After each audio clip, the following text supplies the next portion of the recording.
Middle east का एक देश है कतर, जिसकी कुल आबादी करीब 32 लाख है। इससे ज्यादा लोग हमारे एक शहर में रहते हैं, लेकिन भारत में जहां एक आदमी की सालाना आमदनी करीब 2.25 लाख रुपए के करीब होती है, वहीं कतर में एक व्यक्ति सालाना 60 लाख रुपए से ज्यादा कमाता है, यानी करीब 30 गुना। इसीलिए कतर को दुनिया के सबसे अमीर देशों में गिना जाता है। लेकिन 30-40 साल पहले कतर भी एक गरीब देश था। वो इन वर्षों में कैसे दुनिया की आर्थिक महाशक्ति बन गया, इसकी कहानी बहुत इंटरेस्टिंग है, जिसने इस गरीब देश को दुनिया का सबसे धनी देश बना दिया।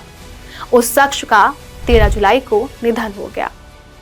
कतर के पूर्व अमीर शेख हमद बिन खलीफा अल थानी अब इस दुनिया में नहीं रहे। आधुनिक कतर का निर्माता कहे जाने वाले शेख हमद बिन खलीफा अल थानी ने ऐसा कौन सा फैसला लिया, ऐसा क्या किया जिसने कतर को इतनी ऊंचाई पर ला दिया, जानेंगे मेरे साथ। आज जब कतर का नाम आता है तो शानदार आसमान को छूने वाली इमारतें, आलीशान सड़कें, दुनिया के सबसे बेहतरीन स्तर का एयरपोर्ट, कतर एयरवेज, अरबों डॉलर के विदेशी निवेश और दुनिया की सबसे बड़ी गैस अर्थव्यवस्थाओं में से एक देश की तस्वीर सामने आती है। लेकिन 30-40 साल पहले ऐसा बिल्कुल नहीं था। उस समय कतर एक छोटा सा खाड़ी देश था, जहां के निवासी बड़ी मुश्किल से अपनी रोजी रोटी चला रहे थे और दुनिया में इस देश की कोई खास पहचान नहीं थी। लेकिन साल 1995 कतर के इतिहास का सबसे बड़ा मोड़ साबित हुआ। 1995 में शेख हमद ने अपने पिता शेख खलीफा को सत्ता से बेदखल कर दिया। उस वक्त उनके पिता शेख खलीफा स्विट्जरलैंड में छुट्टियां मना रहे थे। हालांकि उन्होंने ये काम बिना किसी खून खराबे के किया और खुद सत्ता संभाली। उन्होंने 18 साल तक कतर की शासन व्यवस्था संभाली। साल 1952 में जन्मे शेख हमद ने ब्रिटेन की मशहूर रॉयल मिलिट्री एकेडमी सैंडहर्स्ट में पढ़ाई की थी। इसके बाद 1971 में वो कतर के सशस्त्र बलों में शामिल हुए। साल 1977 में उन्हें कतर का उत्तराधिकारी घोषित किया गया, जिसके बाद उन्होंने धीरे धीरे देश के रोजमर्रा के कामकाज और खासकर तेल और प्राकृतिक गैस उत्पादन की जिम्मेदारी संभालनी शुरू कर दी।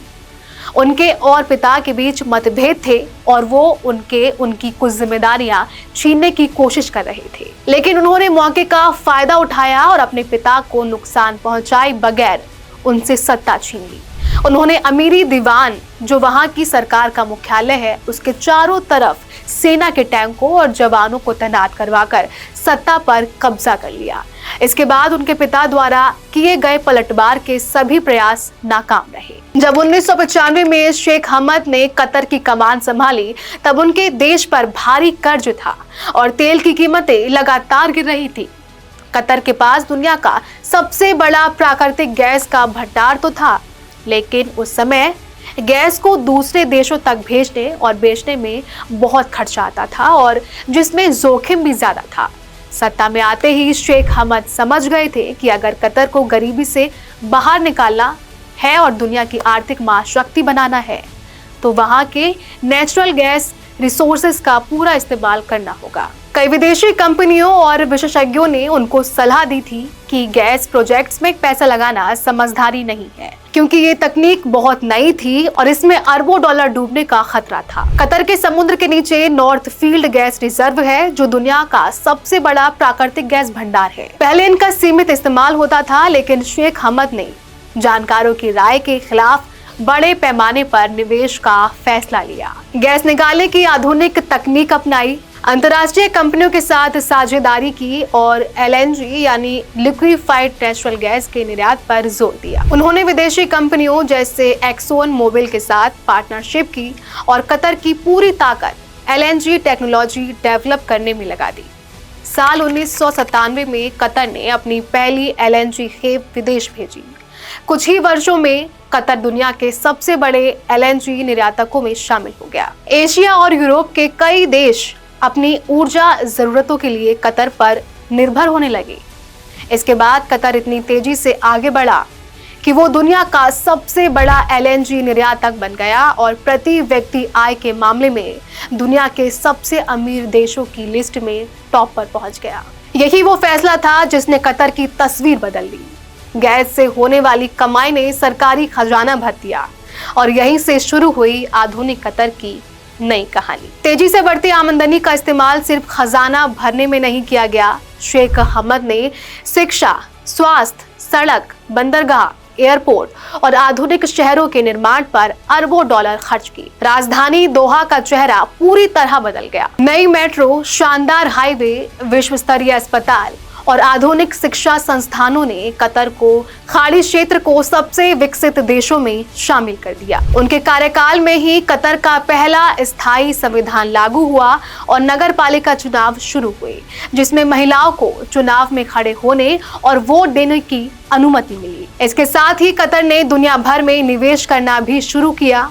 यूरोप के बड़े bank, luxury hotel, real estate project और कई बहुराष्ट्रीय कंपनियों में कतर ने हिस्सेदारी खरीदी। आज कतर इन्वेस्टमेंट अथॉरिटी दुनिया के सबसे बड़े सोवरेन वेल्थ फंड्स में गिने जाती है। उनके शासनकाल में कतर की जीडीपी में 24 गुना से ज्यादा बढ़ोतरी हुई।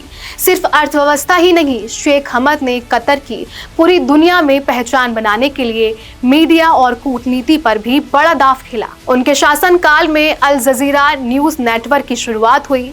देखते ही देखते अल जजीरा दुनिया के सबसे प्रभावशाली मीडिया संस्थानों में शामिल हो गया। इससे कतर की आवाज पूरी दुनिया तक पहुंचने लगी। शेख हमद का एक और बड़ा लक्ष्य था कि दुनिया कतर को सिर्फ तेल और गैस के देश के रूप में ना जाने, इसलिए उन्होंने खेलों पर भी बड़ा निवेश किया। इसी रणनीति का नतीजा था कि साल 2022 में Qatar FIFA football world cup की मेजबानी करने वाला पहला अरब देश बना। इस आयोजन ने कतर को वैश्विक मंच पर नई पहचान दिलाई। हालांकि उनके शासनकाल में कई विवाद भी सामने आए।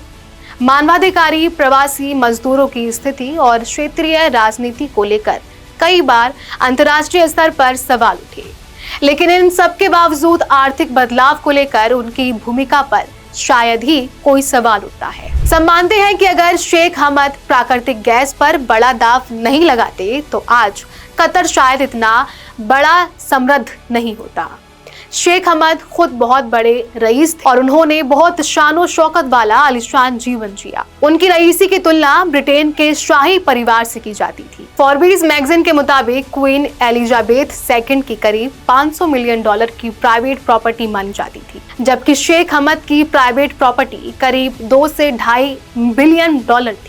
उनके कतर इन्वेस्टमेंट अथॉरिटी के पास लंदन में इतनी प्रॉपर्टी है जितनी खुद ब्रिटेन के शाही परिवार के पास नहीं है। शेख हमद की शाही लाइफस्टाइल की सबसे बड़ी मिसाल उनकी सुपर यॉट थी, जिसका नाम अल मिरकाब है, जो 2008 में बनकर तैयार हुई थी। सुपर यॉट टाइम्स और इंटरनेशनल बोटिंग मैगजीन के मुताबिक इसकी कीमत लगभग $300 मिलियन यानी 2500 करोड़ रुपए है। इसे स्विमिंग पैलेस कहा जाता है क्योंकि इसमें cinema hall, indoor swimming pool, jacuzzi, helipad और 24 मेहमानों के लिए बेहद लग्जरी वीआईपी स्वीट्स हैं।